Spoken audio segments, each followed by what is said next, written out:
سنیے یہ عریضے کی ابتدا کہاں سے ہوئی یہ بھی میں آپ کی خدمت میں عرض کر دوں. نہایت پڑھے لکھے لوگ بیٹھے ہوئے ہیں, شاید میں نے کبھی پڑھا ہے اس کا تھوڑا سا حصہ, اس وقت تھوڑا سی تفصیلات آپ کی خدمت میں عرض کروں. دیکھیں قبلہ غیبت صغرا کے بعد اور غیبت کبرا سے پہلے 4 امام کے نائبین ہوئے جن کو نواب اربعہ کہا جاتا ہے. 4 جس پہ سب سے پہلے جناب عثمان ابن سعید اسدی, عثمان ابن سعید اسدی. ان کے بعد محمد ابن عثمان ابن سعید اسدی. اس کے بعد جناب حسین ابن روح,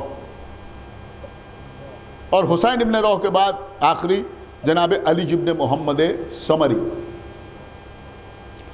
یہ جو غیبت صغرا کا زمانہ تھا اس میں ہوتا یہ تھا کہ لوگ امام سے مسائل دریافت کرتے تھے اور اپنی حاجتیں بھی امام سے بیان کرتے تھے, تو وہ تحریر کر کے ان نواب کو دیتے تھے اور یہ وہ تحریر امام کے پاس لے جاتے تھے اور ادھر سے جواب آتا تھا. اگر کسی نے کوئی مسئلہ پوچھا تو اس کا جواب آتا تھا, اور اگر کسی نے کوئی اپنی حاجت بیان کی ہے تو اس کی حاجت پوری ہوتی. یہ طریقہ غیبت صغرا کے زمانے میں رہا. بہت سے سوالات ہیں اور بہت سے جوابات ہیں جو ان حضرات کے زمانے میں ہیں. مثلا میں ایک چیز آپ کی خدمت میں عرض کروں, جناب حسین ابن روح کے زمانے میں, کیونکہ ابھی زیارت کا تذکرہ ہوا لہذا عرض کر رہا ہوں, جناب حسین ابن روح کے زمانے میں کسی نے جناب حسین ابن روح کے معرفت امام کے پاس خط لکھا اور اس خط میں امام سے یہ پوچھا کہ سرکار یہ فرمائیں کہ اگر ہم کسی معصوم کی قبر کے پاس جائیں اور وہاں پر ہم کو نماز پڑھنا ہو تو ہم کیسے نماز پڑھیں؟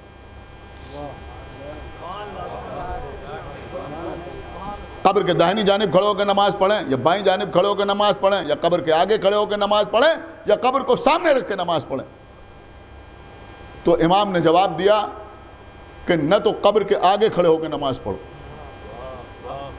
دیکھیں سنیں, معصوم کی قبر کے آگے کھڑے ہو کے نماز نہ پڑھو, نہ داہنی جانب نہ بائیں جانب.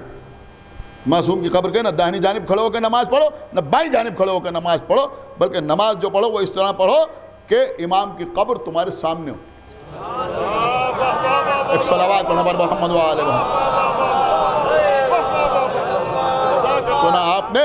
دیکھیں یہ میسم زیدی نہیں پڑھ رہا ہے, کتاب کا نام ہے کمال الدین و تمام النعمہ, شیخ صدوق علیہ رحمہ کی کتاب, میں اس کے حوالے سے پڑھ رہا ہوں.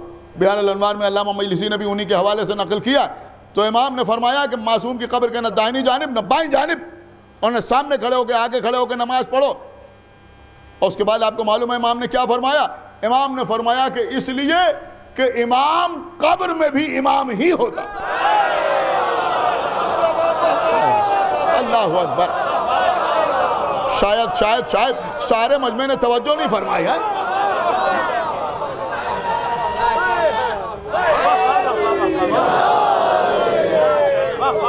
امام قبر میں بھی امام ہوتا. لہذا نہ امام کے برابر میں کھڑے ہونے کی کوشش کرو نہ امام کے آگے کھڑے ہونے کی کوشش کرو, بلکہ امام کے پیچھے کھڑے ہو. سمجھ رہے ہیں؟ امام کے پیچھے کھڑے ہو کے نماز پڑھو. تو اس طرح کے سوالات کیے گئے اور امام نے ان سوالات کے جواب دیے. کسی نے پوچھا امام سے کہ کیا خاک کربلا کی تسبیح پر تسبیح پڑھنا بہتر ہے؟ تو امام نے فرمایا کہ اس سے بہتر کچھ اور نہیں.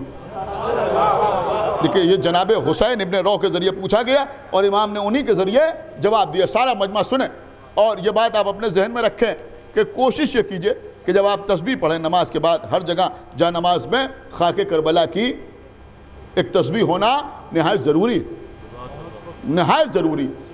اور یہ بھی سمجھیے کہ اس کے دانوں کا بھی خیال کیجئے.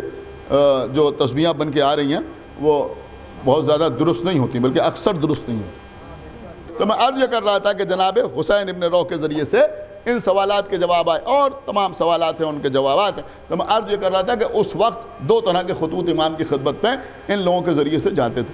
کچھ میں سوالات پوچھے جاتے تھے اور کچھ میں حاجتیں بیان کی جاتی تھی. علی ابن محمد سمری جو امام کے آخری نائب تھے, جب ان کا آخری وقت قریب آیا تو امام نے ان کے پاس خط بھیجا کہ اب تم اپنے بعد کسی اور کو اپنا نائب نہ بنا، اس لیے کہ نیابت یہاں پر تمام ہو رہی، سمجھنا، نیابت تمام ہو رہی۔ اب اس کے بعد لوگ ہمارے روات احادیث کی طرف رجوع کریں گے، یعنی ہماری حدیثیں جو ہیں ان کے ذریعے سے لوگوں کے مسائل حل ہوں گے۔ تو عزیزوں میں عرض یہ کرنا چاہ رہا تھا کہ غیبت صغریٰ سے لے کر علی ابن محمد ثمری تک دونوں طرح کے خطوط امام کی خدمت پہ جاتے تھے، مسائل بھی پوچھے جاتے تھے اور حاجتیں بھی بیان کی جاتی تھی، دونوں طرح کے خطوط جاتے تھے۔ اب ایک کے لیے امام نے راستہ بتا دیا، وہ راستہ کیا بتایا کہ دیکھو جب کوئی مسئلہ آئے تو ہماری احادیث کو بیان کرنے والوں کی طرف رجوع کرو، کیا سن رہے ہیں، ان کی طرف رجوع کرو، جو فقہا ہیں ان کی طرف رجوع کرو، بہت توجہ آپ حضرات کی، تو ان کی طرف رجوع کرو۔ تو اب مسائل میں تو ان کی طرف رجوع کیا کہ بھائی امام نے کیا فرمایا ہے، بہت توجہ، لیکن اب رہ گئی حاجتیں، سنا آپ نے، اب رہ گئی حاجتیں، تو حاجتوں کے لیے عریضے کا سلسلہ جاری و ساری رہا، سمجھے آپ، حاجتوں کے لیے عریضے کا سلسلہ جاری و ساری رہا۔ لیکن جب آپ عریضہ ڈالتے ہیں تو مخاطب کرتے ہیں، کس کو مخاطب کرتے ہیں؟ یا حسین ابن روح، حسین ابن روح کو مخاطب کرتے ہیں۔ دیکھیں کبھی کبھی ذہن میں خیال آتا ہے کہ یہ حسین ابن روح کو مخاطب کیوں کیا جائے، حالانکہ کسی بھی امام کے نائب کو مخاطب کیا جا سکتا ہے، لیکن خصوصیت سے حسین ابن روح کو مخاطب کیا جاتا ہے۔ ابھی میں وہ بھی آپ کی خدمت میں عرض کروں گا کہ انہی کو کیوں مخاطب کیا جاتا ہے، لیکن بہرحال امام کے کسی نائب کو مخاطب کیوں کیا جائے جب عریضہ ڈالا جائے؟ سنیے، بڑی قیمتی باتیں اس وقت آپ حضرات کے حوالے ہو رہی، کیوں؟ اب میں کیا آپ کی خدمت میں عرض کروں، قبلہ امام کی خدمت میں ہم خط لکھ رہے ہیں، نہ ہماری زبان سے ہی، کیا سن رہے ہیں آپ، نہ ہماری تحریر درست۔ اب تھوڑی سی کڑوی بات ہے، آپ اجازت دیں تو میں آپ کی خدمت میں عرض کر دوں۔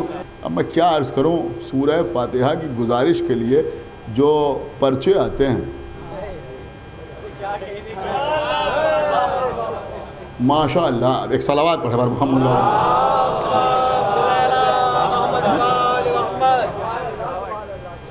سمجھ رہے ہیں آپ۔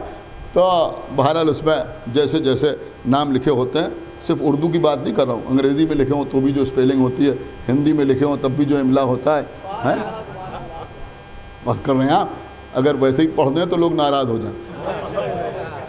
یہ تو ذاکرین چونکہ ہندی میں زیادہ آتے ہیں، لہذا میں عرض کر رہا ہوں اپنے وویکانوسار نام لے لیتے ہیں۔ ایک صلوات پڑھا پر محمد،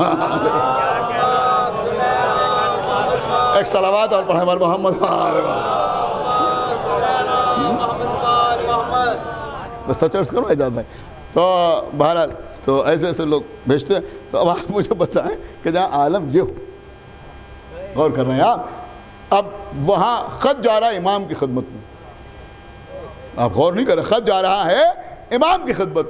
دیکھیے اگر کوئی کسی آفیسر کی خدمت میں کوئی اپلیکیشن لکھنا چاہتا ہے تو وہ کوشش کرتا ہے بھئی کسی پڑھے لکھے آدمی کے پاس چلا جائے، میں کہا بھئی آپ لکھ دیں، ہم نیچے دستخط کیے دے رہے ہیں۔ اگر خود یہ سمجھتا ہے کہ تھوڑی سی کمزوری ہے ہم میں تو کسی کے پاس جاتا ہے کہ بھئی آپ، تو اب آپ سمجھے یہ حسین ابن روح کو مخاطب کیوں کیا جاتا ہے؟ حسین ابن روح کو مخاطب جو سمجھے گا وہ بولے گا۔ حسین ابن روح کو مخاطب اس لیے کیا جاتا ہے کہ بھائی ہماری زبان اس لائق نہیں ہے، ہماری تحریر اس لائق نہیں ہے، ہمارے الفاظ اس لائق نہیں ہے کہ امام کی خدمت میں جائیں، ہم نے حال دل لکھ دیا ہے، اب آپ جیسے چاہیں ویسے امام کی خدمت میں پیش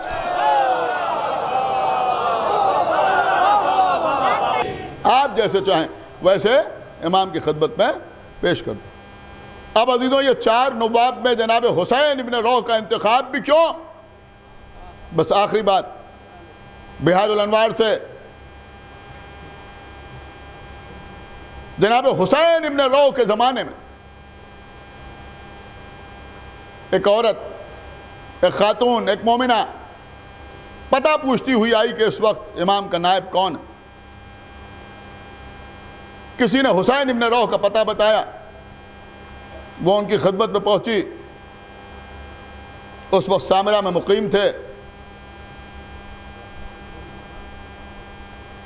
اس نے کہا کہ آپ کوئی ثبوت پیش کیجئے کہ آپ امام کے نائب ہیں۔ آسان کام نہیں ہے، یہ سمجھئے کہ آپ کوئی ثبوت پیش کیجئے۔ کہا کیوں؟ کہا اس لیے کہ میں کچھ چیزیں امام کی خدمت میں نظر کرنے کے لیے لے کے آئی ہوں، آپ کوئی ثبوت پیش کیجئے تو میں آپ کی خدمت میں پیش کروں۔ حسین ابن نو نے اس سے کہا کہ جو بکسہ تم لے کے آئی ہو اس کو لے جاؤ اور دریائے دجلہ میں ڈال دو۔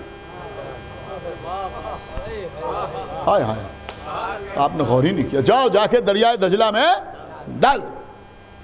وہ عورت گئی اور جا کے دریائے دجلہ میں وہ ڈبہ وہ بکسہ ڈال دو، ڈال کے پھر حسین ابن رو کے پاس آئی، آگے سامنے بیٹھی، کہ ڈالا ہے؟ کہا ہاں۔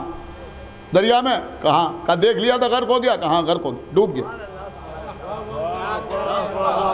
حسین ابن روح نے اپنی ایک کنیز کو آواز دی، کنیز آئی، کہا ہمارے بستر کے قریب جو ایک بکسہ رکھا ہے اسے اٹھا لاؤ۔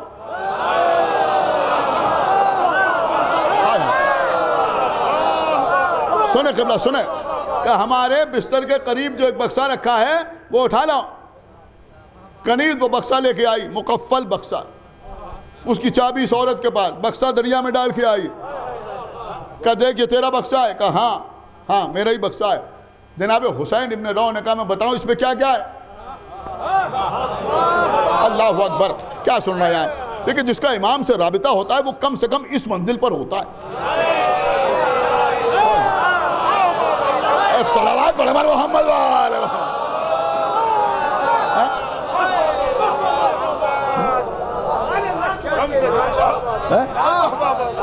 کہ میں بتاؤں کہ اس میں کیا کیا ہے؟ کہ فرمائیے، کہ سنو اس میں 2 سونے کے کنگن ہیں،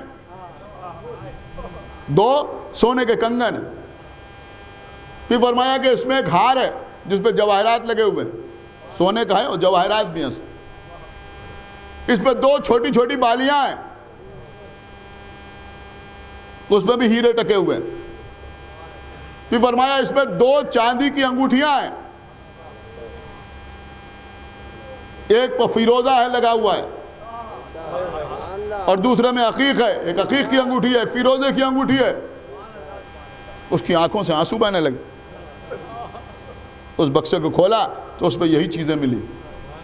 آپ نے غور فرمایا، عزیزوں میں نے کسی کتاب میں نہیں دیکھا، میں نے کسی کتاب میں نہیں دیکھا، لیکن یہ واقعہ دیکھا، اب میری سمجھ میں آیا کہ یہ چاروں نواب ارباب میں جب عریضہ دیا جاتا ہے تو حسین ابن رو کو وسیلہ کیوں بنایا جاتا ہے؟ ایک صلوات پڑھے بار محمد وآل محمد۔ حسین ابن رو کو وسیلہ کیوں بنایا جاتا ہے؟ بس قبلہ بات تمام ہو۔ تو یہ ہے ہمارے امام۔ اب عزیزو امام نے فرمایا تھا کہ ہمارے بعد ہمارے روات احادیث کی طرف رجوع کرو۔